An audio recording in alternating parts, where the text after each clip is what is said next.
മറ്റു വാർത്തകളിലേക്ക്. എറണാകുളം നോർത്ത് പാലത്തിന് സമീപം ഫർണിച്ചർ കടയിൽ തീപിടുത്തം. പുലർച്ചെയുണ്ടായ തീപിടുത്തത്തിൽ കട പൂർണ്ണമായും കത്തിനശിച്ചു. 3 പെട്രോൾ പമ്പുകൾ സമീപത്തുണ്ടായ തീപിടുത്തം വലിയ ആശങ്കകൾക്ക് ഇടയാക്കിയെങ്കിലും ഫയർഫോഴ്സിന്റെ ഇടപെടൽ വലിയ അപകടം ഒഴിവാക്കുകയായിരുന്നു.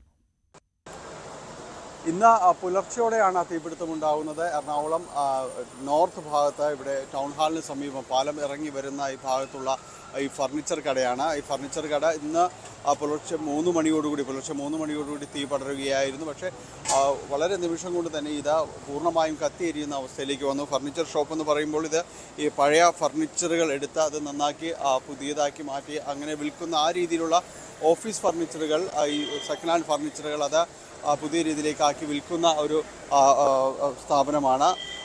ഇപ്പോൾ ഇത് പൂർണ്ണമായും തന്നെ അത് കത്തി നശിച്ചിരിക്കുന്നു എന്നതാണ്. മുഴുവനായി ഇവിടെ സൂക്ഷിച്ചിരുന്ന കസേരകൾ, മേശകൾ, കൂടുതലും കസേരകളാണ് ഇവിടെ ഉണ്ടായിരുന്നത്. ഓഫീസ് ചെയറുകളാണ് കൂടുതലായിട്ടും തന്നെയും ഇവിടെ ഉണ്ടായിരുന്നത്. ഈ ഓഫീസ് ചെയറുകൾ പൂർണ്ണമായും കത്തി നശിച്ചിരിക്കുന്നു. മുഴുവനായിട്ട് തന്നെ കത്തി അതിൻ്റെ ആ ഒരു ചട്ടക്കൂട്, ഇരുമ്പ് ചട്ടക്കൂട്, അതിൻ്റെ മേൽക്കൂര പൂർണ്ണമായും താഴേക്ക് ഇരുന്ന അവസ്ഥയിലാണ് ഇപ്പോൾ നമുക്ക് കാണാൻ കഴിയുന്നത്. ഇതിൻ്റെ ഒരു അപകടാവസ്ഥ എന്ന് പറയുന്നത് ചുറ്റുപാടും തന്നെ കടകളാണ്. ചുറ്റുപാടും അടുത്തും എല്ലാം തന്നെ കടകളുണ്ട്. മുഖ്യ വഴിയാണ്, എറണാകുളത്ത് പ്രധാനപ്പെട്ട ഒരു കേന്ദ്രമാണ്. അവിടെയാണ് ഈ സംഭവം ഉണ്ടായിരിക്കുന്നത്. തൊട്ടടുത്ത് ഇതിന് നേരെ എതിർഭാഗത്ത് കാണുന്നത് പെട്രോൾ ബങ്കാണ്. 2 പെട്രോൾ ബങ്കുകൾ ഇതിൻ്റെ ഇടം വലവും അതിന് എതിർവശത്തും പെട്രോൾ ബങ്കുകളുണ്ട്. അതുകൊണ്ട് അതീവ അപകട ഉള്ള ഒരു സാധ്യത തന്നെയായിരുന്നു ഉണ്ടായിരുന്നത്. അതിന് ശേഷം വളരെ 7ഓളം ഫയർഫോഴ്സ് യൂണിറ്റുകൾ ഇവിടെ എത്തുകയും നിരന്തരമായി അവരുടെ ശ്രമഫലമായിട്ടാണ് തീ അണയ്ക്കാനും എല്ലാം തന്നെ സാധിക്കുകയും ചെയ്തത്.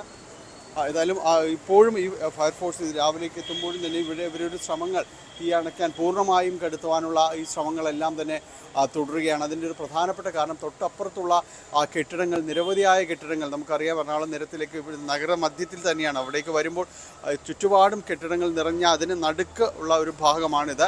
ഇവിടെയാണ് തീപിടുത്തമുണ്ടായത്. അതുകൊണ്ട് 2 വശത്തുമുള്ള ഈ കെട്ടിടങ്ങൾ അത് അപകടാവസ്ഥയിലേക്ക് പോകരുത്, തീ പടരാതിരിക്കണം. അങ്ങനെ വളരെ കഠിനമായ പരിശ്രമത്തിനൊടുവിലാണ് തീ പൂർണ്ണമായും നിയന്ത്രണ വിധേയമാക്കാൻ സാധിച്ചത്. ഇതിൽ എടുത്തു പറയേണ്ട ഒരു വസ്തുത എന്ന് പറയുന്നത് തൊട്ടപ്പുറത്ത് പെട്രോൾ പങ്ക്, ഒരു കെട്ടിടത്തിൻ്റെ അകലം പോലുമില്ലാത്ത രീതിയിൽ പെട്രോൾ പങ്കുണ്ട്. അതിനും അപ്പുറത്ത് വശത്തും ഇത് തന്നെയാണ്, എതിർവശത്തും ഇത് തന്നെയാണ്. അത് അവിടേക്കൊന്നും പോകാതെ വളരെ പെട്ടെന്ന് ഈ കാര്യങ്ങൾ നിയന്ത്രണ വിധേയമാക്കാനായിട്ട് സാധിക്കുകയും ചെയ്തു. ഇതിൻ്റെ ഉടമസ്ഥൻ നേരത്തെ സംസാരിക്കുമ്പോൾ പറയുന്നത് അദ്ദേഹം ഇവിടെ മോഷണശ്രമം ഉണ്ടായിട്ടുണ്ട് നേരത്തെയും. ആ മോഷണശ്രമത്തിൻ്റെ ഭാഗമായിട്ടായിരിക്കും ഈ തീപിടുത്തമുണ്ടായത്. അവർ ലൈറ്റ് കത്തിക്കുകയോ ഏതെങ്കിലും രീതിയിൽ തീപ്പെട്ടി ഉരയ്ക്കുകയോ എല്ലാം ചെയ്തത് അങ്ങനെ തീ പടർന്നതാകാമെന്നാണ് അദ്ദേഹം പറയുന്നത്. എന്തായാലും ഇപ്പോൾ പൂർണ്ണമായും അഗ്നി നിയന്ത്രണ വിധേയമാക്കിയിട്ടുണ്ട്.